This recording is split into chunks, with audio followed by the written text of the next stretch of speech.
안녕하세요. 설레는 수학의 홍쌤입니다. 이번 영상에서는 부정적분, 정적분, 그리고 성질, 적분의 활용까지 모두 한 번에 정리해 보도록 하겠습니다. 첫 번째는 부정적분의 뜻입니다. fx를 x제곱이라고 두겠습니다. 어떤 걸 미분해야 fx가 될까요? 그러니까 미분을 거꾸로 하면 어떻게 될까요? 우선 x세제곱을 미분해야 x제곱이 나올 텐데 앞에 3이 튀어나오기 때문에 3분의 1을 곱해주면 될 것입니다. 이러한 함수를 fx의 부정적분이라고 부르게 됩니다. 즉 미분을 거꾸로 한 함수, 그러니까 무엇을 미분해야 fx가 될까? 라는 그 함수를 부정적분이라고 하게 되는데, 실제로 부정적분은 하나만 있는 게 아니라 뒤에 상수를 붙인 것들도 모두 다 미분하면 fx가 되겠죠. 이런 것들이 모두 다 fx의 부정적분이 될 겁니다. 실제로 fx의 모든 부정적분은요, 다 이런 꼴로 쓸 수 있다는 게 증명이 되어 있습니다. 3분의 1 x제곱 플러스 상수, 이렇게 말이죠. 이 모든 부정적분들을 한 번의 기호로 우리는 이런 식으로 쓰게 되고, 읽을 때 인테그랄 fx dx라고 읽게 됩니다. 이 내용을 정리해 보도록 하겠습니다. 우선 미분해서 fx가 되는 함수, 이런 함수를 우리는 fx의 부정적분이라고 부른다 라는 게 일단 부정적분의 뜻이고요. f의 모든 부정적분들을 한 번에 기호로 이렇게 쓴다 라고 했습니다. 그리고 모든 부정적분은 실제로 한 부정적분에다가 상수를 더한 꼴이다, 이런 꼴밖에 없다 라는 걸 증명할 수 있다고 말씀드렸었죠. 그리고 이때 c를 우리는 적분상수라고 부르게 될 겁니다. 참고로 fx의 모든 부정적분이 다 왜 이런 꼴일 수밖에 없다, 왜 상수 차이만 나느냐 라는 걸 간단하게 증명할 수가 있는데요. 일단 라지 f랑 라지 g를 제가 만약에 fx의 부정적분이라고 해보겠습니다. 그럼 둘 다 미분하면 fx가 되는 거겠죠. 근데 여기서 이제 라지 g 프라임 x를, 그러니까 우변에 있는 거를 좌변으로 넘기게 되면 결국 f 프라임 마이너스 g 프라임이 0이 되는데, 미분해서 0이 되는 함수는 상수 함수잖아요. 따라서 이 함수가 상수 함수고, 그럼 gx를 넘기게 되면 결국은 라지 f와 라지 g는 상수 차이밖에 안 난다. 그러니까 모든 부정적분은 상수 차이밖에 안 난다 라는 걸 간단하게 증명할 수가 있다라는 겁니다. 그래서 fx의 모든 부정적분을 이렇게 쓸 수 있다 라는 거고요. 자, 세 번째인데요. f'x를 부정적분하면 어떻게 될까요? f'x의 한 부정적분은 fx이기 때문에 여기에 상수를 붙여주면 이게 답이 됩니다. 그럼 이제 많은 분들이 혼동하는 게 이건데요. 인테그랄 fx dx를 미분하면 당연히 fx가 됩니다. 왜냐하면 인테그랄 fx dx라는 말 자체가 fx의 부정적분들을 의미하기 때문에 미분하면 fx가 된다 라는 게 당연한 거죠. 그래서 3번에 써드린 이 두 가지 개념들, 두 개를 정확히 구분할 줄 알면 이 개념을 정확히 이해했다고 보실 수가 있겠습니다. 예제를 풀어보죠. 우선 7의 부정적분은 7x일 거고 적분상수 붙여주면 되고요.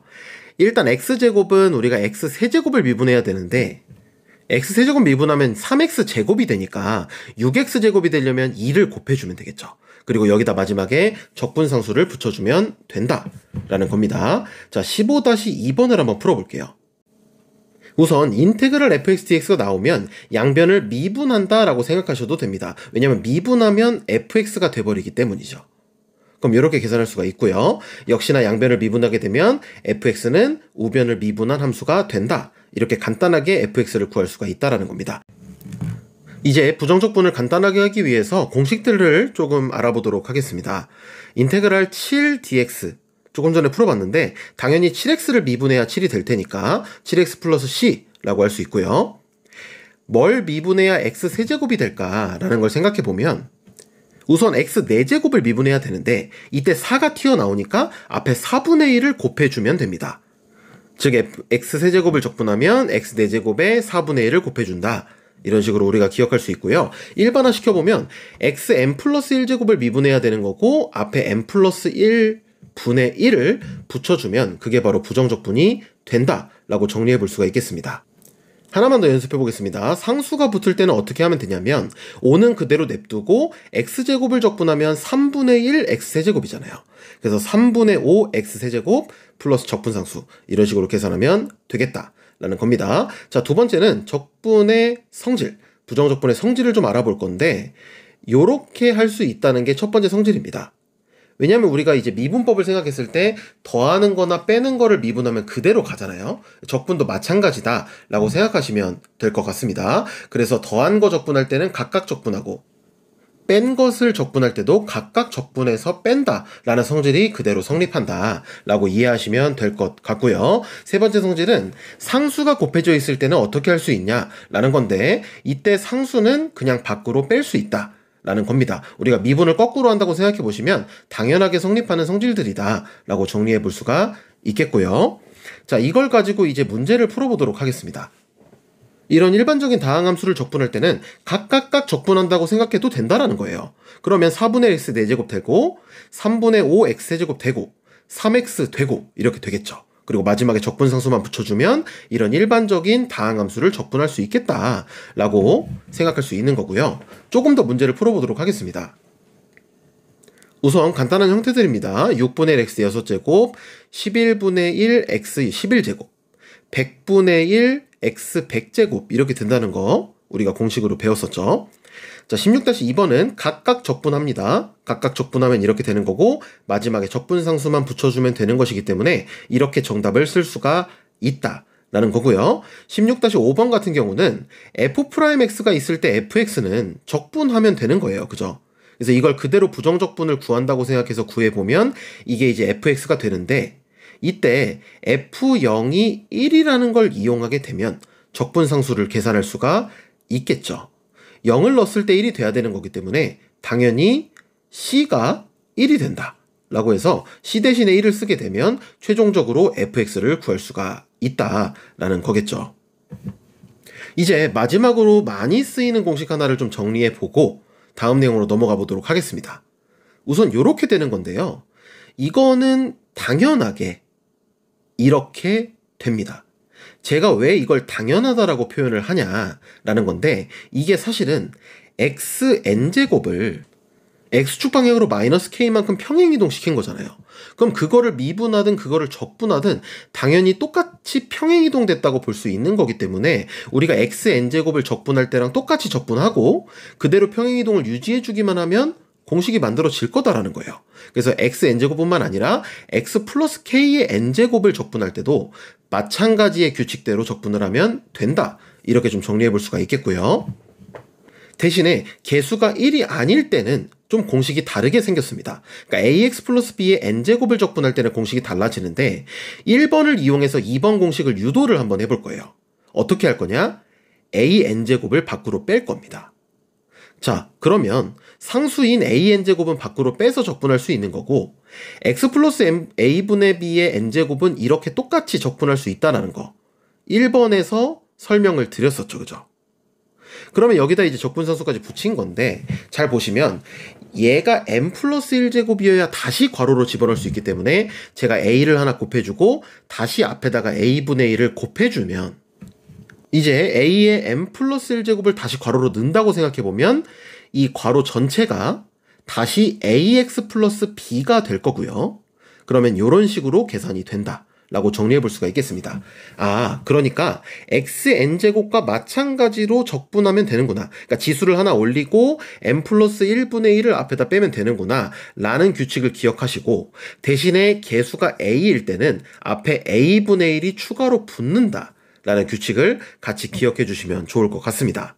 자, 예제를 살펴보면 x-3의 4제곱은 똑같이 적분하면 된다고 했었죠. 이렇게 바로 정리할 수가 있고요. 예를 들어서 인테그랄 3x 플러스 1의 5제곱이다 라고 한다면 일단 3분의 1이 튀어나온다는 거고 나머지는 마찬가지로 적분하시면 된다 라고 좀 기억해 두시면 유용하게 적용될 때가 많을 겁니다.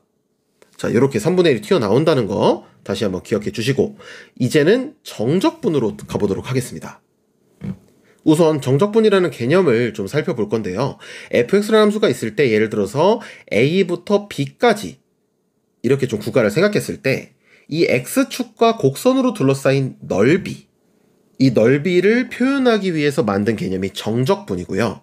실제로 이 넓이는 a부터 b까지 fx dx다. 그러니까 a에서부터 b까지의 fx의 정적분이다 라고 불러주게 됩니다. 넓이를 구하기 위해서 만든 개념이다 라는 거 일단 머릿속에 넣어두시고, 그럼 실제로 이 정적분이라는 게 항상 넓이가 되는지, 구체적으로 어떻게 값이 이루어져 있는지 라는 것들을 좀 정리를 해보면 세 가지 케이스가 있는데요. 우선 이 정적분이라는 건 항상 넓이가 되진 않고 부호가 있는 넓이다 라고 일단 생각을 해주시면 좋을 것 같습니다. 그러니까 X축 위에 그래프가 놓일 때는 이 정적분 값이 실제로 그냥 넓이가 되고요. fx가 X축 밑에 있을 때는 마이너스 넓이가 됩니다. 그럼 이렇게 오락가락 할 때는 위에가 x1, 밑에 있는 넓이를 s2라고 했을 때 위에 있을 때는 플러스 넓이, 밑에 있을 때는 마이너스 넓이가 되는 거예요. 그래서 s1 마이너스 s2 이렇게 정적분의 값이 정해지게 됩니다. 이 정적분의 값의 의미를 일단 아는 게 첫 번째였고요. 이제는 정적분의 계산법을 보는데 이게 굉장히 감동적입니다. 그러니까 뭐냐면 이 정적분의 값을 계산하기 위해서 수학자들이 연구를 해보니까 fx의 부정적분만 알면 이렇게 계산할 수 있더라 라는 거를 증명했어요. 그러니까 사실은 미분과는 전혀 연관성이 없는 개념으로서 적분이라는 게 탄생한 건데, 그러니까 넓이를 구하기 위한 개념으로 탄생한 건데, 이게 미분을 거꾸로 하기만 하면 계산할 수 있다라는 거를 증명하게 된 거고, 그때부터 미분과 적분이 같이 다뤄지는 개념으로서 인정을 받으면서 미적분학이라는 과목이 생긴 거고요. 이 내용을 우리가 미적분학의 기본 정리라고 부를 만큼 이게 굉장히 중요한 사실입니다. 어쨌든 정적분은 부정적분만 알면 라지 FB에서 라지 FA를 빼는 순간 그냥 정적분이 계산이 된다, 넓이가 계산이 된다 라는 게 증명이 돼 있다는 거고, 이거를 간단하게 또 기호로 요렇게도 씁니다. 그러니까 우리가 부정적분을 일단 구해 놓고 대입해가지고 뺄 거기 때문에 편의상 이런 기호를 중간에 써서 계산을 하는 게 편해서 이런 빨간색과 같은 기호를 이제 추가로 우리가 배운다라고 생각하시면 됩니다. 그러니까 예를 들면 이렇게 한다는 거예요. x제곱을 정적분을 하면 일단 부정적분을 구해 놓습니다. 그 다음에 여기다가 2를 대입한 거랑 1을 대입한 거를 구해서 빼면 그게 바로 정적분의 값이 된다 라는 거고요. 실제로 계산해 보시면 3분의 8 마이너스 3분의 1, c는 지워지죠. 그래서 3분의 7이 정적분의 값이다 라고 정리할 수가 있는 겁니다. 자, 근데 여기서 지금 보시면 알겠지만 사실 적분상수는 정적분을 계산하는 과정, 즉 부정적분끼리 빼는 과정에서 어차피 사라지게 돼요. 그래서 우리가 보통 정적분을 계산하기 위해서 부정적분을 구할 때는 그냥 적분상수를 생략해서 구한 다음에 여기에 대입해서 빼는 식으로 계산을 하게 됩니다. 한 가지만 더 강조드리고 문제를 한번 풀어보도록 할게요. 자, a부터 b까지 fx dx 이거랑 a부터 b까지 ft dt 이거랑 인테그랄 a부터 b까지 fs ds 이 값들은 모두 같습니다. 그러니까 이 문자는 우리가 나름대로 그냥 정해서 할 수 있는데 주의할 거는 dx로 썼으면 이게 x에 대한 함수를 써야 되고요. dt라고 썼으면 이게 t에 대한 함수라는 거고 ds라고 썼으면 이게 s에 대한 함수라는 겁니다. 그러니까 여기서 s를 제외한 문자는 상수 취급하고 계산하면 된다라는 그런 규칙이 있다는 거. 그래서 항상 x에 대해서만 적분을 써야 되는 건 아니라는 거. 그걸 한번 짚고 넘어가도록 하겠습니다. 17-1번입니다. 정적분을 계산해야 됩니다. 그럼 먼저 부정적분을 계산해야 되겠죠. 부정적분을 먼저 계산해 놓은 다음에 이제 여기다가 마이너스 1과 3 이렇게 써두고 위에 있는 걸 먼저 대입을 합니다. 그러면 지금 3분의 3은 어차피 1이니까 이렇게 계산이 될 거고 여기다가 마이너스 1을 대입한 거를 계산해서 빼주면 그게 바로 정적분의 값이다 라는 거고요. 그래서 실제로 30-4니까 26 이렇게 답이 나올 겁니다. 자, 하나 더 풀어보죠. 6x-1의 부정적분을 먼저 구해놓은 다음에 0을 대입하고 마이너스 2를 대입해서 빼줍니다. 그럼 실제로 답은 마이너스 14가 되고요.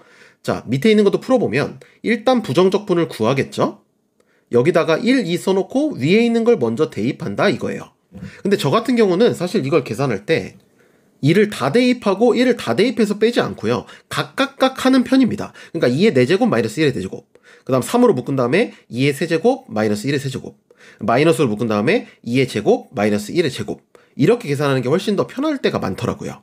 그래서 어쨌든 이런 식으로 계산하게 되면 정답은 33이다 라고 할 수 있겠습니다. 자, 이제 정적분의 성질로 한번 들어가 보도록 하죠. 정적분에서도 일단 부정적분과 마찬가지의 성질이 성립합니다. 그러니까 더한 거를 정적분할 때는 각각 정적분할 수 있다 라는 이 성질이 부정적 분해서와 마찬가지로 성립하게 되는데, 일단 여러분이 알고 있어야 되는 건 이렇게 갈라줄 수 있다라는 거와 이렇게 모을 수 있다라는 거 같이 기억하셔야 되고, 그러니까 정적분해서 구간이 일치하면 합쳐줄 수 있다라는 거 기억하시면 좋을 것 같고요. 뺄셈도 마찬가지로 성립하겠죠. 자, 두 번째는 상수가 곱해져 있을 텐데, 이 상수도 부정적 분과 마찬가지로 밖으로 빼줄 수 있다. 아니면 반대로 밖에 있는 상수는 안으로 다시 집어넣을 수 있다라는 그런 성질입니다. 자, 하나만 풀어볼게요. 일단 이렇게 봤을 때 두 개의 적분 구간이 같다라는 걸 보는 순간 이런 식으로 합쳐줄 수가 있다는 거예요. 그러면 이 속에 있는 게 이제 약간 그 전개한 걸 상상해보면 소름이잖아요.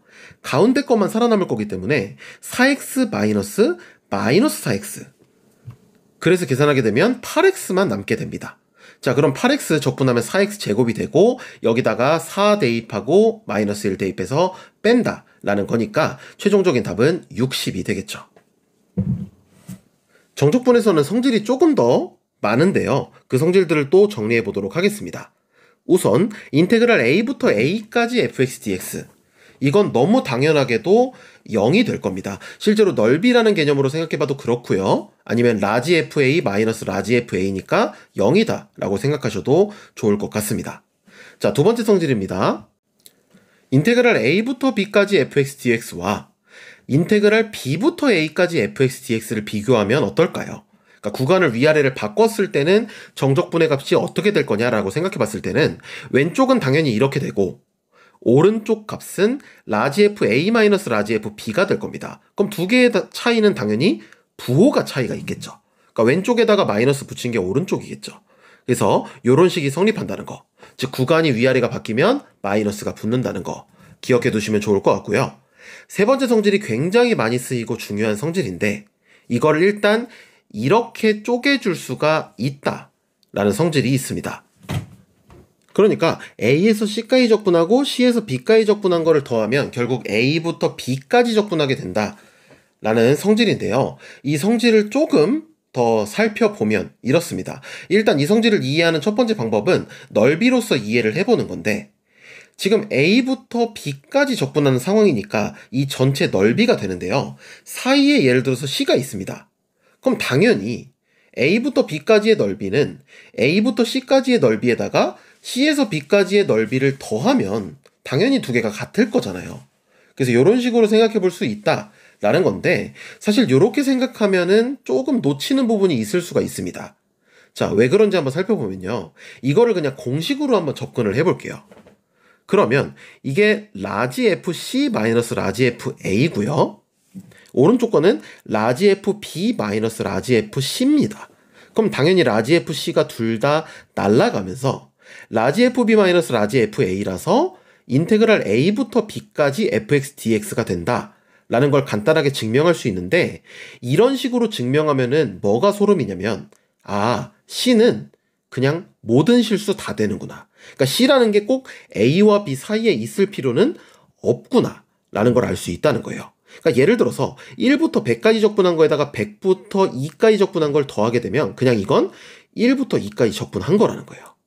100이라는 게 사이에 있지 않더라도 이런 식으로 쓸 수 있다라는 거, 이거를 이해해 두셔야 좀 자유롭게 식조작을 하실 수 있을 겁니다. 예제를 살펴보도록 하죠. 일단 1번입니다. 이렇게 구간을 보니까 마이너스 1부터 2까지 적분했다라고 한 번에 합쳐버릴 수 있겠죠.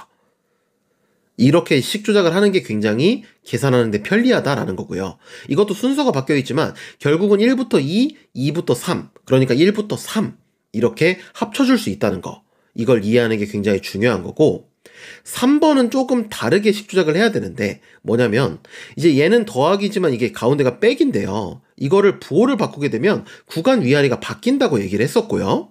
이렇게 바꾸고 나면 마이너스 2부터 0, 0부터 1까지니까 이걸 한 번에 이렇게 합칠 수가 있는 겁니다. 그러니까 각각 정적분을 계산해도 물론 계산할 수 있긴 하겠지만, 이거를 이런 식으로 합쳐서 간단하게 계산하는 것도 굉장히 중요하다라는 거 기억하시면 될 것 같고요.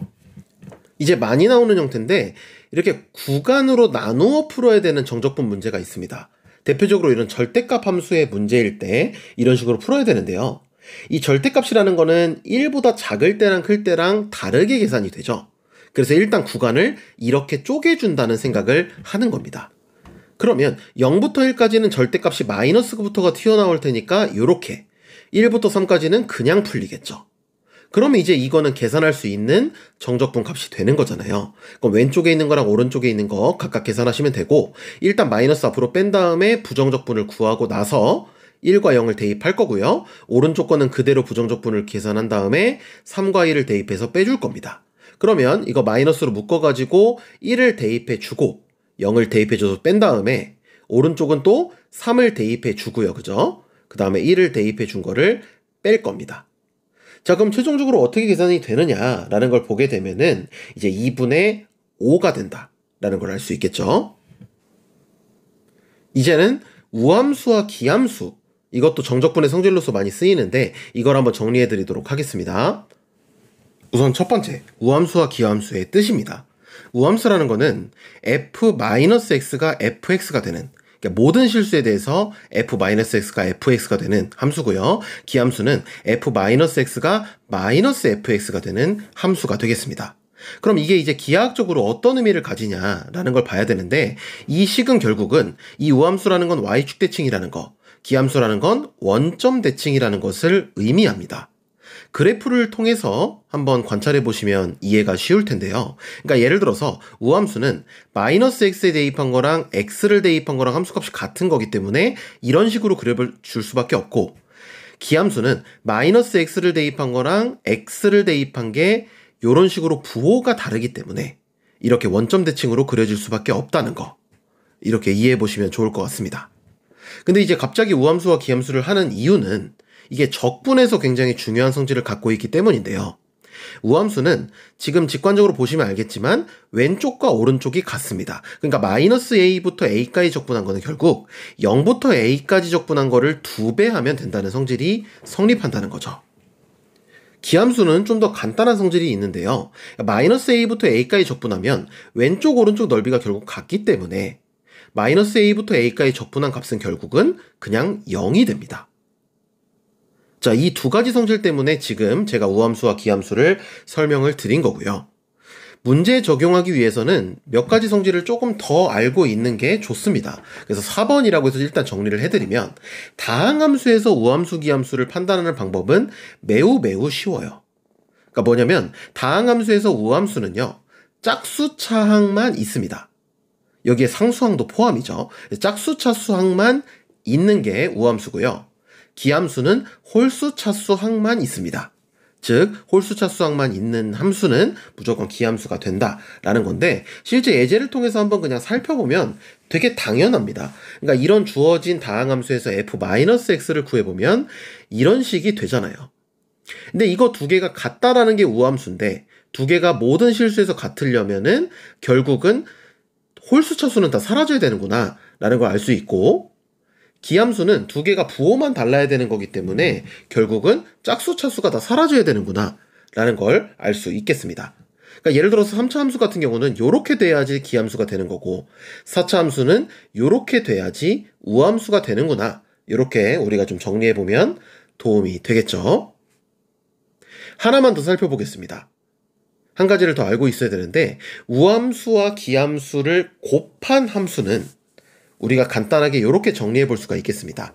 우함수는 플러스, 기함수는 마이너스라는 이미지로서 좀 기억을 하게 되면은 이렇게 간단하게 좀 기억할 수가 있을 것 같아요.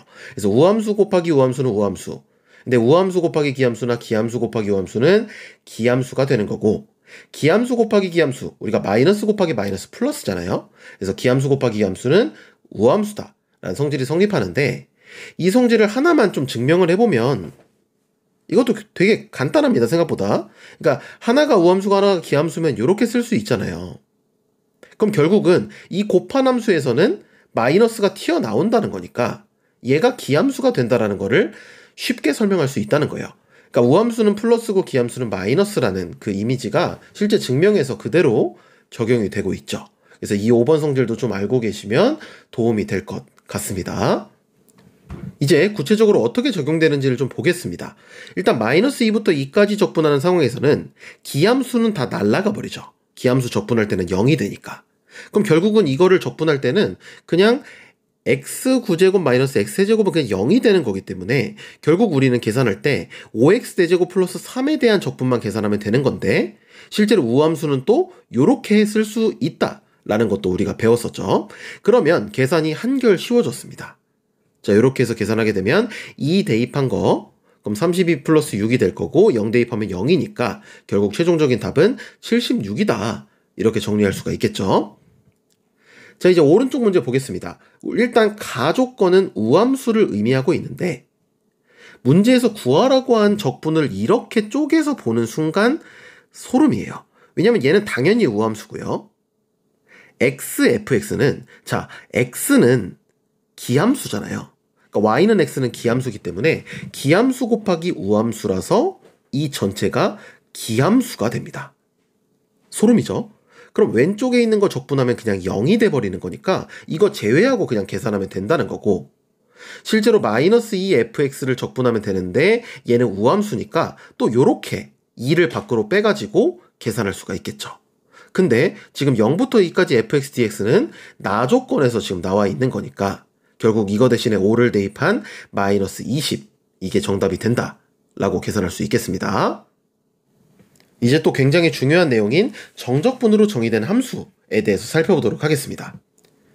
우선 먼저 이해해야 되는 건 이렇게 쓴 값이 이걸 계산하고 나면 결국은 x에 대한 식이 될 테니까 이게 바로 x에 대한 함수라는 걸 일단 먼저 이해하셔야 됩니다. 이해되죠? 그리고 실제로 이걸 계산할 때는 라지 fx 마이너스 라지 fa이기 때문에 라지 fa는 그냥 상수니까 역시 x에 대한 함수가 된다는 거 쉽게 확인할 수 있는데요. 이 함수가 주어지는 순간 여러분은 두 가지 접근을 항상 하는 습관이 들어 있어야 됩니다. 일단 첫 번째는 x에 a를 대입하는 순간 값이 0이 된다는 거. 일단 이 조작을 이런 함수가 주어지면 많이 한다는 거고요. 두 번째는 이렇게 주어진 함수는 미분하는 순간 이게 a부터 x까지 ftdt인데 결국은 라지 fx 마이너스 라지 fa이기 때문에 이거를 미분하는 순간 그냥 스몰 fx가 돼버린다는 거. 그래서 이 정적분으로 정의된 함수는 미분하면 그냥 속에 있는 게 그대로 튀어나와서 x로만 문자를 바꿔주면 된다는 거. 그래서 앞으로는 여러분들이 정적분으로 정의된 함수가 주어지면 1번, 2번에 접근을 해야 된다 라고 좀 정리할 수 있고요. 추가적인 내용을 좀 살펴보면 일단 f가 연속이면 무조건 이거 성립하는 겁니다. 그러니까 예를 들어서 이렇게 절대값 함수가 들어있더라도 절대값 붙인 함수 이거 연속이잖아요. 그러니까 얘를 그냥 미분하게 되면 속에 게 그대로 튀어나오면서 x로만 문자를 바꿔주면 된다는 거예요. 간혹가다 절대값이 있으면 이거 되나? 약간 이런 생각하는 사람들이 있기 때문에 한번 정리를 해드렸고 두 번째는 예를 들어서 2부터 x까지 xftdt 약간 이렇게 있다고 쳐보겠습니다. 그럼 얘는 이 상태로 그대로 미분할 수가 없어요. 왜냐면 지금 이 정적분은 t에 대한 것만 함수로 인정하는 거고 이 안에 있는 x는 우리가 밖으로 이렇게 빼서 생각할 수가 있잖아요. 그럼 이거는 결국 무슨 함수냐면 x라는 함수에다가 정적분으로 정의된 함수를 곱해진 함수예요. 그래서 이런 함수를 실제로 미분할 때는 이렇게 밖으로 꺼낸 다음에 곱의 미분법을 적용해서 미분을 해야 된다는 거. 그래서 이런 식으로도 좀 변형해서 나올 수가 있다라는 거, 이거를 좀 같이 정리를 하시면 도움이 될 것 같습니다. 자, 이제 관련된 문제 3개를 한번 풀어보도록 하죠. 일단 이렇게 정의된 함수 미분하는 거 속에 있는 거 그대로 튀어나오는 거고 x로만 문자를 바꾸면 된다고 했었죠. 그래서 이렇게 간단하게 답을 구할 수가 있고요. 20-5번 같은 경우는 자, 정적분으로 주어진 함수가 주어질 때는 1번, 2번 접근을 해라. 일단 첫 번째 1을 대입해라 라고 말씀을 드렸었고요. 두 번째 양변을 미분해라 라고 말씀을 드렸습니다. 그럼 좌변 미분하면 fx고 우변 미분하면 이렇게 되는 거니까 실제로 문제에서 요구한 값을 다 구할 수가 있겠죠. 이제 20-7번입니다. 식이 생각보다 복잡하게 주어져 있고 이 정적분으로 정의된 함수 안에 x가 있습니다.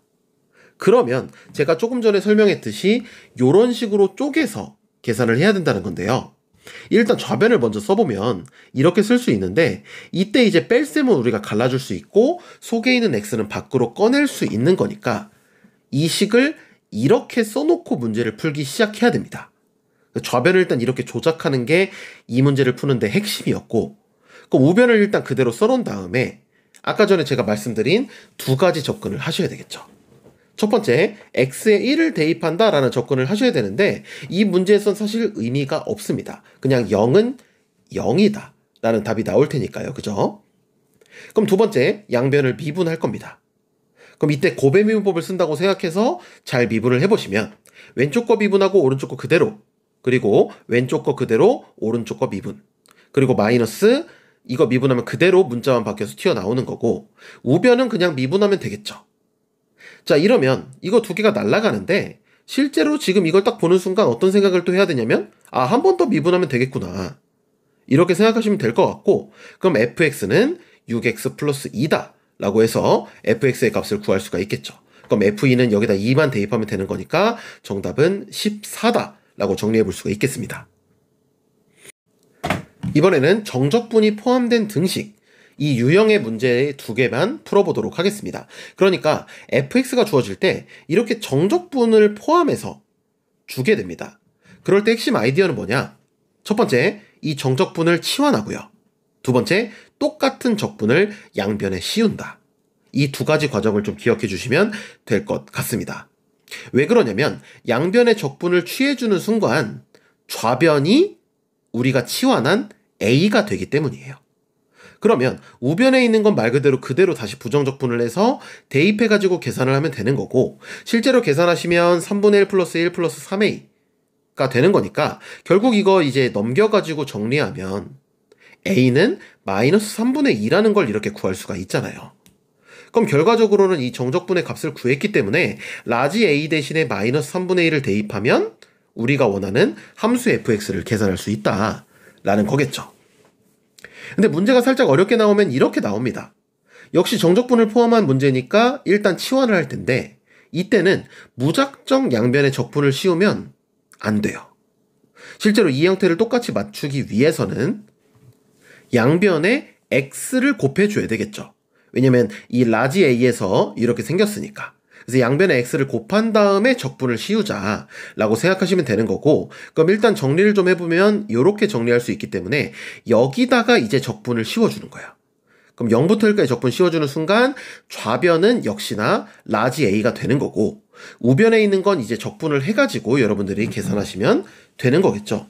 그래서 이걸 쭉 계산해가지고 0과 1, 그러니까 1 대입하고 0 대입해서 빼게 되면 결국은 이렇게 계산이 되는 거기 때문에 실제로 정리하면은 2분의 1 a는 마이너스 4분의 3이다. 그래서 라지 a는 마이너스 2분의 3이다. 라고 정리할 수 있고요. 이 라지 a에다가 그대로 대입하게 되면 스몰 fx, 이 fx라는 함수도 구할 수가 있게 되는 겁니다. 그래서 이런 문제를 풀 때는 두 가지 과정을 기억하라는 거 기억해 주세요.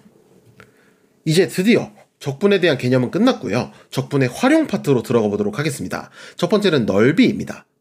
우선 곡선과 x축 사이의 넓이를 의미하는 게 바로 정적분이라고 설명을 드렸었습니다. 그러니까 당연히 넓이를 구할 때 활용되는 게 정적분이 되겠죠. 실제로 이거의 넓이를 계산할 때는 S1과 S2를 더해야 되기 때문에 A부터 C까지 적분한 거에다가 C부터 B까지 적분한 거는 빼줘야 되겠습니다. 그래야 넓이가 나오겠죠. 그죠? 원래 C부터 B까지 적분할 때는 이제 마이너스 넓이가 될 테니까 말이죠. 근데 이걸 좀 다르게 생각해보면 이게 절대값 함수를 생각하면 이게 뒤집어서 위로 올려주잖아요. 그러면 절대값 함수는 항상 x축 위에 있기 때문에 그냥 정적분을 하면 항상 넓이가 나오게 되겠죠. 그래서 넓이를 구할 때는 이렇게 구간을 쪼개가지고 계산하는 방법도 있지만 결국은 절대값 fx를 그냥 처음부터 끝까지 적분해버리면 이게 항상 넓이가 된다라는 거 이렇게 정리해 볼 수가 있겠습니다. 넓이를 구할 때는 부호가 바뀌는 점을 찾아서 구간을 쪼개서 적분해라. 아니면 절대값 함수의 적분이 바로 넓이다 라는 이 두 가지 사실 기억해 주시고 예제를 풀어보도록 하겠습니다. 우선 함수값이 0이 되는 점을 찾아야 됩니다. 그래야 부호가 바뀌는 점을 찾을 수 있기 때문이고요. x축으로 둘러싸인 넓이는 요게 되겠죠. 그럼 그냥 심플하게 0부터 2까지 적분하는 순간 넓이가 나오겠구나 라고 생각하시면 되는 겁니다. 그래서 이거 실제로 계산하면 정적분 계산하는 거니까 부정적분 계산한 다음에 2 대입하고 0 대입해서 뺀다 라는 식으로 계산하시면 되겠죠. 그래서 실제로 답은 3분의 4가 되겠습니다. 한 문제만 더 풀어보도록 하죠. 이 도형과 x축으로 이루어진 도형의 넓이를 구해야 되기 때문에 역시 함수값이 0이 되는 점을 먼저 찾아주고요. 그러면 언제 부호가 되는지를 이렇게 파악할 수 있는데 이때 우리한테 하라는 건 뭐냐면 1과 3, 그러니까 x는 1과 x는 3으로도 둘러싸인 이 도형 전체의 넓이를 구하라는 게 문제가 되겠습니다. 그럼 당연히 이 넓이를 계산할 때는 구간을 쪼개서 우리가 계산해야 된다는 거 알 수 있을 거고 1부터 2까지 적분할 때는 마이너스를 붙여야 되고요. 2부터 3까지 적분할 때는 그냥 적분해 주면 넓이가 된다라는 거 알 수 있겠죠. 그럼 이제부터는 이걸 그대로 이제 정적분 계산만 하면 되는 거니까 쭉 계산해서 대입하시면 되겠습니다. 계산하는 과정은 그냥 빠르게 보여드릴게요. 그래서 이거 그냥 대입해가지고 정적분 여러분들 앞에서 연습했던 과정 그대로 계산하시면 되는 거기 때문에 쭉 보여드리면 이렇게 계산이 될 것이고 실제로 답을 계산을 해보면 4 빼기 1 빼기 2니까 1이 된다 라고 정리해 볼 수가 있겠죠. 근데 문제가 이렇게만 나오면 좋겠는데 사실은 두 곡선으로 둘러싸인 넓이를 구하는 문제도 자주 출제가 됩니다. 이 내용을 좀 먼저 살펴보면요. 일단 fx와 gx로 이렇게 둘러싸인 s는 그냥 어떻게 생각하면 되냐면 a부터 b까지 fx dx에서 이 빗금친 부분을 빼면 되는 거잖아요.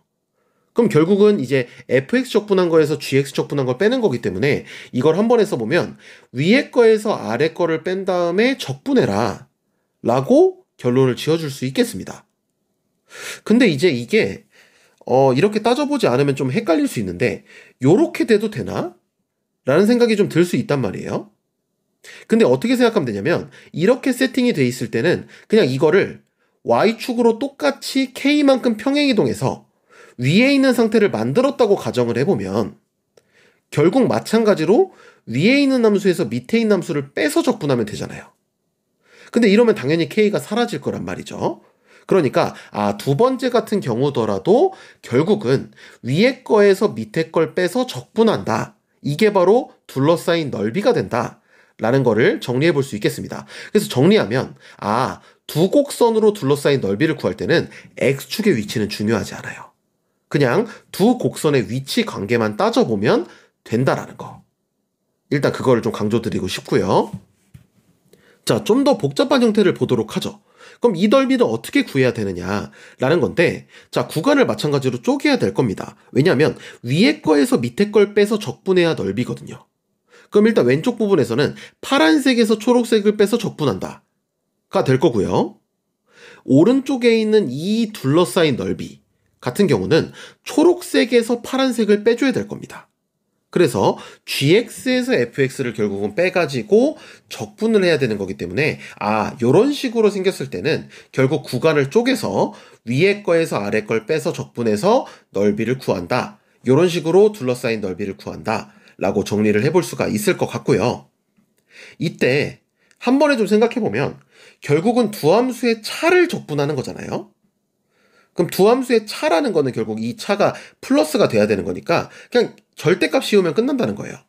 그래서 결국은 이 똑같이 절대값 씌운 거를 a부터 c까지 그리고 c부터 b까지 적분해서 더해주는 거기 때문에 이거를 한 방에 써보면 a부터 b까지 절대값 fx 빼기 gx를 적분한 게 바로 넓이가 된다. 라는 겁니다. 자, 정리해 보겠습니다. 두 곡선으로 둘러싸인 넓이를 구하는 방법. 첫 번째, 위에 거에서 아래 거를 빼서 적분한다. 만약에 이게 뒤바뀐다면 구간을 쪼개서 위에 거에서 아래 걸 빼서 적분한다. 라는 거 기억해 주시고요. 일반적으로는 그냥 시작부터 끝까지 두 함수를 뺀 거에 절대값을 씌워서 전체 그냥 다 적분해 버리면 이게 둘러싸인 넓이가 된다. 라는 거 이렇게 좀 기억을 해두셔야 여러분들이 문제 풀 때 지장이 없을 겁니다. 그리고 세 번째, 둘러싸인 넓이 공식을 다시 한번 써보면 이렇게 쓸 수 있는데 결국은 이게 어떤 걸 의미하냐면 이 fx 빼기 gx라는 이 함수 있죠. 결국 또 이 함수와 x축으로 둘러싸인 넓이가 그냥 될 거라는 거예요. 그러니까 두 곡선으로 둘러싸인 넓이라는 건 결국은 두 함수의 차, 두 함수의 차로 이루어진 그 새로운 함수 있죠? 이 새로운 함수에서 함수와 x축 사이의 넓이가 될 것이다 라는 겁니다. 그러니까 예를 들어서 이 둘러싸인 넓이는 결국은 이렇게 새롭게 만든 함수의 이 넓이와 같을 거라는 거. 이것도 좀 같이 이해해 두시면 도움이 될 것 같습니다. 자, 이제 예제를 풀어보도록 하죠.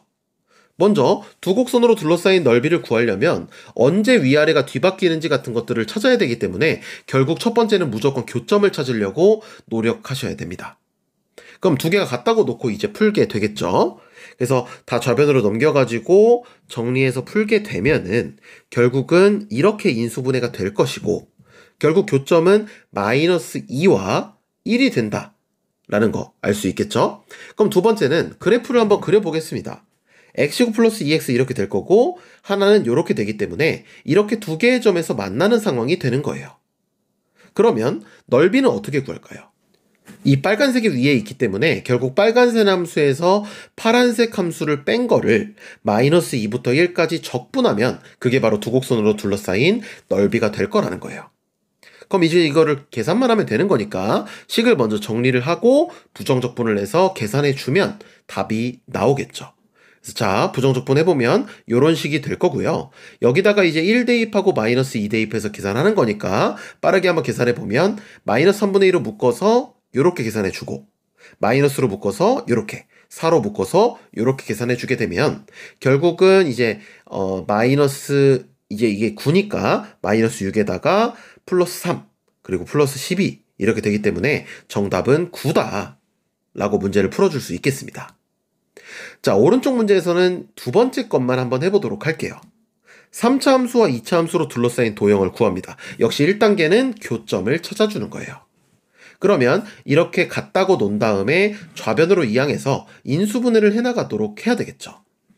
그럼 이거를 지금 최종적으로 인수분해 하게 되면 결국 교점은 0과 -1과 2가 된다는 것을 알 수 있습니다.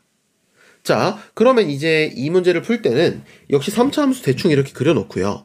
세 점에서 만나야 되니까 이런 식으로 그려놓은 다음에 그럼 여기가 이제 -1, 여기가 0, 여기가 2가 될 거잖아요. 그럼 이게 이제 대략적으로 어떻게 둘러싸였는지가 보일 거기 때문에 위에 거에서 아래 거를 빼가지고 적분을 각각 해주면 되겠다라고 생각을 하는 거죠. 그래서 이때는 3차에서 2차 빼서 적분하고 0부터 2까지는 2차에서 3차 빼서 적분해서 두 개를 더해주면 답이 나올 겁니다. 그런데요, 이렇게 생각할 수도 있다고 했었죠. 두 곡선으로 둘러싸인 도형의 넓이는 결국 두 함수의 차로 이루어진 이 새로운 함수와 x축이 둘러싸인 넓이가 됩니다. 따라서 그냥 얘를 통째로 그려버리면 이렇게 생길 거고 이 넓이를 계산하면 그냥 끝난다는 거예요. 그렇게 따져보면 그냥 -1부터 0까지는 그냥 이 함수를 적분하고 0부터 2까지는 마이너스를 붙여서 적분하게 되면 결국 이게 바로 두 곡선으로 둘러싸인 도형의 넓이가 될 거라는 거. 이렇게 계산한다고 생각해도 편하게 계산할 수가 있겠죠. 두 함수를 억지로 막 그릴 필요 없이 이 차에 해당하는 함수만 그려서 간단하게 파악할 수 있다는 뜻입니다. 자, 그러면 이제 이거를 부정적분 해가지고 대입해서 계산하는 식으로 쭉 한번 풀어보게 된다면 결국 계산하기만 하면 되는 거니까 이 과정은 간단하게 생략을 좀 할게요. 이제 넓이와 관련돼서 조금 자주 출제가 되는 그런 형태를 좀 살펴보도록 하겠습니다. 우선 둘러싸인 넓이가 같다라는 조건을 우리한테 주는 경우가 상당히 많이 있는데요. 조금만 생각해보면 이거를 간단하게 할 수 있습니다. 그러니까 이거를 그냥 단순하게 푼다면 S1 구하고 S2 구해서 같다라고 둘 수도 있겠지만 사실 우리가 적분을 제대로 이해한다면 A부터 B까지 적분하면 이게 그냥 0이 되는구나 라고 한 번에 이해할 수가 있겠습니다. 왜냐하면 A부터 B까지 적분한다는 건 결국 S1 마이너스 S2가 될 텐데 그게 그냥 0이 돼버리는 거잖아요. 그래서 이렇게 그냥 식을 세워서 푸는 게 쉽다는 거. 자, 마찬가지입니다. 두 함수로 둘러싸인 넓이가 두 개가 같대요. 그러면 그냥 A부터 B까지 두 함수를 뺀 거를 그냥 적분해 버리면 왼쪽에서는 S1이 될 거고 오른쪽에서는 마이너스 S2가 될 테니까 이거 두 개 같으면 그냥 0이 돼 버리잖아요. 그래서 둘러싸인 넓이가 같다라고 나온다면 그냥 처음부터 끝까지 적분한 게 0이다 라는 식으로 접근할 수 있다라는 거 기억해 두시면 도움이 될 것 같고요. 이제 두 번째는 넓이식을 조금 변형해서 문제를 쉽게 풀 수도 있다라는 걸 좀 보여드리도록 하겠습니다. 우선 예를 들어서 이런 상황에서 S1과 S2가 같다라고 하면 왼쪽에서 배운 대로 해보면 둘러싸인 넓이가 같은 거니까 결국은 이게 0이 되는 거겠죠. 그래서 이런 식으로 문제를 풀 수도 있을 텐데 이거를 이제 어떻게 넓이식을 변형하냐면 새로운 넓이를 추가해줘서 이 식을 좀 다르게 해석할 수가 있다는 거예요. 예를 들어서 주어진 이 식을 양변에 S를 더하게 되면 S1 더하기 S는 그냥 fx 적분한 게 되고요. S2 더하기 S는 직사각형이 되겠죠. 그래서 이렇게 간단하게 식을 세울 수도 있다는 거예요. 물론 위에 거랑 비슷하긴 하지만요. 자, 이번엔 이렇게도 연습을 해볼까요? 이런 식으로 주어져 있는데 S1 더하기 S3가 S2와 같다고 했습니다. 그럼 여기서 넓이식을 어떻게 변형할 수 있냐면 이 안 써먹은 넓이 있잖아요. 이 S를 양변에 더해준다라는 겁니다. 그러면 S1, S3, S를 더하게 되면 이게 직사각형이 되고요. S2랑 S를 더하게 되면 그냥 fx 적분한 게 되겠죠. 그래서 이렇게 간단하게 식을 세워서 문제를 풀어줄 수도 있다는 거 한번 짚어봤습니다. 이제 적분의 활용의 두 번째, 속도와 거리에 대해서 살펴보도록 하겠습니다. 앞에서 미분의 활용에서도 우리가 다뤘던 개념인데요. 위치를 미분하면 속도, 속도를 미분하면 가속도가 된다는 거, 이거를 배웠습니다. 그럼 반대로 거꾸로 가면 적분하면 된다는 거죠. 즉 가속도를 적분하면 속도가 되고 속도를 적분하면 위치가 된다는 거. 일단 이 개념을 잡아두는 게 중요합니다. 자, 그러면 속도라는 게 주어졌을 때 위치를 어떻게 구하냐? 말 그대로 위치라는 건 속도의 적분이라고 말씀을 드렸잖아요. 근데 이제 부정적분이라는 게 여러 가지가 있을 거기 때문에 결국은 속도를 가지고 위치를 구하는 방법은 첫 번째는 이렇게 하는 겁니다. 일단 적분을 하는 거예요.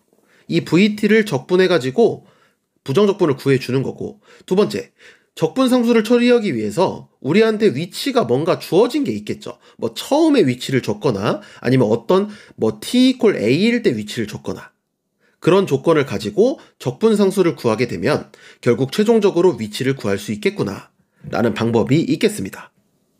그런데 또 다른 방법도 있는데요. 그러니까 예를 들어서 x3라는 거를 원한다고 해보겠습니다.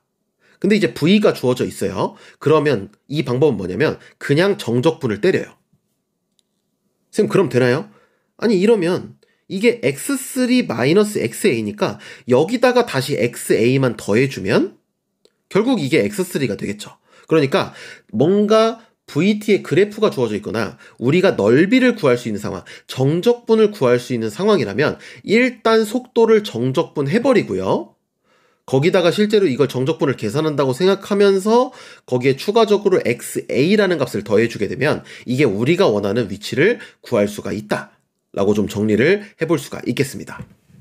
이제 속도 그래프가 주어지는 형태가 많기 때문에 속도 그래프가 주어졌을 때 우리가 이 상황을 어떻게 해석하는지 몇 가지 연습을 해보겠습니다. 우선 첫 번째는 예전에 정리해드렸듯이 운동 방향이라는 건 속도의 부호입니다. 그럼 이때는 0부터 A까지 속도의 부호가 플러스니까 물체가 오른쪽으로 이동할 거고요. 그죠? 그리고 A부터 B까지는 속도의 부호가 마이너스니까 왼쪽으로 이동하는구나. 그래서 A까지는 한 방향으로 갔다가 A부터 B까지는 반대 방향으로 가는구나 라는 걸 일단 이해할 수 있어야 된다는 게 첫 번째 중요한 사실입니다. 자, 두 번째입니다. 여기서 이제 먼저 해야 되는 게 0부터 A까지 VTDT, 그러니까 이제 속도 그래프가 주어졌을 때 정적분은 어떤 의미냐는 건데요. 일단 이렇게 한번 계산을 해보면 아시겠지만 결국 0부터 A까지 속도를 적분하면 위치의 변화량이 나옵니다. 그죠? 그러니까 A부터 B까지 속도를 적분해도 A부터 B까지의 위치의 변화량이 나와요. 그러니까 위치의 차이가 나온다는 거죠. 그래서 일단은 속도의 정적분은 위치의 변화량이구나 라고 좀 짚어볼 수 있는데 이 아래에 있는 건 실제로 이게 지금 부호가 음수잖아요. 그죠? 실제로 넓이가 아니라 넓이에 마이너스 붙인 게 나올 테니까. 그럼 여기서 넓이는 뭐냐? 넓이는 이동거리가 될 거라는 거예요. 왜냐면 위치의 변화량에다가 절대값을 붙여줄 거기 때문에 결국 이 물체가 이동한 거리가 이 속도 그래프에서의 넓이가 되겠구나 라는 거 이렇게 좀 정리를 해두시는 게 매우 매우 중요합니다. 왜냐면 속도 그래프가 주어질 가능성이 높기 때문이에요. 자, 그러면 이 사실을 조금 더 제가 다시 한번 정리를 해드리자면 결국 A부터 B까지의 위치 변화량을 구하는 방법은 그냥 적분하면 된다. 그러니까 위치 변화량이라는 건 그냥 XB에서 XA 뺀 거기 때문에 이건 결국은 A부터 B까지 적분하면 된다. 이렇게 좀 볼 수 있을 거고, 이동한 거리, 실제로 이 물체가 그 시간이 지남에 따라서 이동한 거리는 결국 넓이가 될 거기 때문에 속도를 적분한 게 아니라 속도의 절대값을 붙여서 적분한 게 바로 이동 거리가 되겠다. 움직인 거리가 되겠다. 이렇게 좀 정리를 해볼 수가 있겠습니다. 예제를 풀어보도록 할게요. 일단 1번. 위치를 구합니다. 위치를 구하는 방법은 속도를 일단 적분합니다. 적분 상수는 우리한테 주어진 거로 찾으면 되는데 처음에 1에서 출발했다 했기 때문에 x형은 1, 그 적분 상수는 1이 되겠죠. 자, 2번입니다. 위치의 변화량을 구하는 방법은 그냥 속도를 적분하면 된다고 했어요. 1부터 3까지 속도를 적분하는 거기 때문에 그대로 식을 대입해서 그냥 구하게 되면 답이 나오게 될 거고요. 이런 식으로 계산해서 이제 3 대입한 거에서 1 대입한 거를 빼게 되면 답은 마이너스 2가 될 겁니다. 근데 참고로 위치를 구해놨으면 사실 위치의 변화량이라는 거는 그냥 2개 빼면 되겠죠. 그죠? 이렇게 생각할 수도 있다는 거. 자, 3번. 움직인 거리는 절대값을 적분해야 된다고 했었습니다. 근데 절대값 적분은 결국은 우리가 그래프를 그려서 구간을 쪼개서 그리는 거예요. 그래서 VT라는 함수 이렇게 그려보면은 1부터 3까지 움직인 거리를 구해야 되는데 이때는 결국은 1부터 2까지는 그냥 적분하고 2부터 3까지는 적분한 거에다가 마이너스를 붙여야 된다는 거 이해되실 겁니다. 그럼 이걸 이제 계산만 하면 되는 거니까 과정은 좀 제가 생략하도록 할게요. VT 대신에 주어진 식 대입해가지고 계산하면 되는 거겠죠. 자, 오른쪽 문제입니다. 오른쪽 문제처럼 VT에 그래프가 있을 때가 많은데요. 일단 운동 방향을 바꾸는 순간이라는 건 속도의 부호가 바뀌는 순간이니까 3일 때입니다. 그때 위치를 구하라고 했는데 지금 이게 식이 없는데요. 자, 제가 아까 말했던 게 뭐냐면 그러니까 이게 식을 물론 구해가지고 이걸 부정적분해가지고 할 수도 있겠지만 정적분을 구할 수 있는 상황일 때는 일단 정적분 때리라는 거예요. 그럼 이게 실제로 x3-x0이 될 텐데 여기서 x0이 1이라고 나와 있으니까 결국은 우리가 구하고 싶은 x3는 정적분에다가 이제 마이너스 1 좌변으로 넘기면 1이구나. 그래서 정적분에다 1 더한 거구나 라고 생각할 수 있는 거고, 그럼 0부터 3까지 VTDT는 결국 이 사다리꼴의 넓이가 될 거기 때문에 쭉 계산해 보시면 5가 된다는 거 알 수가 있겠습니다. 자, 2번인데요. 움직인 거리는 결국 넓이입니다. 그죠? 근데 왼쪽에 있는 사다리꼴 넓이는 4라는 거 알았으니까 오른쪽 삼각형만 구해서 더해주면 되겠죠. 그럼 이거 계산하시면 답은 6이라는 거 쉽게 찾을 수가 있겠습니다. 이번에는 그 두 물체가 움직이는 상황에 대한 것도 제시하면서 문제를 내는 경우도 많이 있거든요. 그래서 이렇게 그래프가 주어졌을 때 저랑 같이 한번 분석을 해보도록 하겠습니다. 우선 예를 들어서 t=k에서의 위치의 차를 구하고 싶다면 위치는 결국은 속도를 적분한 거기 때문에 이렇게 계산하면 두 물체의 위치의 차이를 계산할 수가 있습니다. 그러면 두 물체의 위치의 차가 최대일 때가 언제일까요? 말 그대로 두 함수의 차를 적분하는 거기 때문에 딱 A까지 적분했을 때가 이 차에 대한 적분이 가장 크겠죠. A를 넘어가는 순간부터는 계속 마이너스가 이제 생길 테니까. 그래서 이 그래프를 보고 일단 알 수 있는 건 t=a일 때 두 물체의 위치의 차이가 두 물체 사이의 거리가 최대겠구나 라는 거 이런 식으로 알 수가 있겠고요. 추가적인 정보를 몇 개 좀 생각을 해본다면 일단 A라는 그 물체는 빨라졌다가 느려지겠구나.